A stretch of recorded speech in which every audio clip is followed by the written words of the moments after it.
น้ำต้มกาลูกินแล้วร่างกายจะแข็งแรงจะสดใสแล้วก็เวลากินข้าวทานข้าวนะไม่มีน้ำแกงไม่มีต้มจืด มันจะติดคอโอ้นี่ไง เวลาแก่และเวลาคุณกินมันพาบุรุษของเรา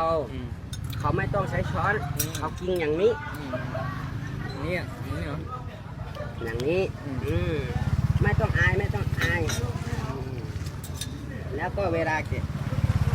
ตะเกียบต้องอย่างนี้โอ้นี่อายจังนะตรงนั้นจะบอกให้เพราะตะเกียบมันมีคู่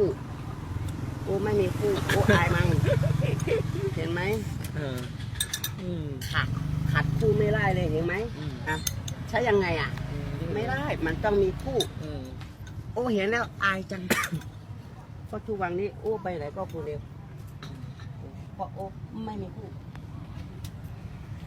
แล้วดื้อหล่ะเป็นยังไงอาดิอาดิมีหรือยังไอ้คู่อ่ะมีหรือยังตอนนี้ยังเรียนอยู่ครับจะไปแล้วมีชาจิกมาจิกไหมไม่มีไปจิกเขาสิไม่ชอบเป็นการเทหรือเปล่าลองดูดิน่าแต่ไม่ใจไม่ได้นะเดี๋ยวนี้ผู้ชายรอๆทั้งนั้นเป็นการเทหน้าตาเฮี้ยๆอย่างโอ้เนี่ยผู้ชายเต็มร้อยเต็มมีแฟนไหมแฟนโอ้ขนาดนักศึกษาโอ้ยังชื่อมาเป็นเมียแค่ครึ่งเดียวจะบอกให้ไม่ชื่อก็ถามโอ้ดูถามสิ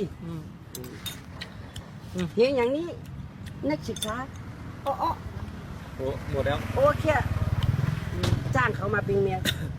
ครึ่งเดียวโอ้ก็ทิ้งเลยโอ้หน้าตาอย่างนี้จะบอกให้หน้าตาอย่างนี้ก็แพงโอ้นะอายุ15-16ทั้งนั้นจะบอกให้เมื่อตอนโอ้ยังอายุ18ไม่ใช่ตอนนี้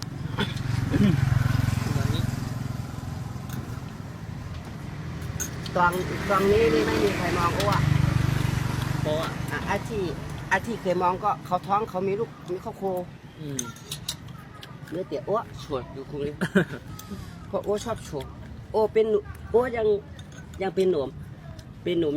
ยังไม่ขี้เกียจเป็นยังไม่ขี้เกียจเป็นหนุ่ม